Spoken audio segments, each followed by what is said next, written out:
মুরগি ডেলিভারি দিয়ে আসার সময় আবার আর এক বড় ভাইয়ের মুরগি নিয়ে আসলাম।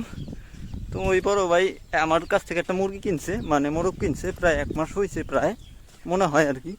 তো উনি আবার আর একটা নিছে, যেহেতু একটা নিয়ে গাড়ি ভাড়াতে পোষাবে না, আর একটা মোটামুটি ভালো মুরগি নিছে, ঝুটিয়ালা লাজ্জা। তো এইটা আনতে আমার অবস্থা টাইট। এর আগে একদিন গেছি, যদিও এই মুরগিটা দেওয়ার কথা ছিল, দেয় নাই। আজকে আবার নিয়ে আসতেছি। তো আমার মাথায় দেখতেছেন এটা হলো ধান ছিল কিছু, ওটা ভাঙায় আনলাম, মানে ধান থেকে চাউল। তো চিন্তা করলাম আজকে যেহেতু গাড়ি নিয়ে যাইতেছে, ওই গাড়িতে করে উঠে নিয়ে যাই। তো যে মিলের মালিক ওরা বলছি যে এটা একটু ঠিকঠাক করে ভাঙাই রাখিস, আমি আসার সময় ইনশাল্লাহ নিয়ে যাবো নি। তো এই ভাঙায় রাখছে, আর এই যে রওনা দিছি। আজকে একটু বেশি কষ্ট হয়ে গেছে, রোদ বেশি, পাশাপাশি এইটা যদি না থাকতো তাহলে বস্তা নিয়ে সুন্দরভাবে যাইতে পারতাম।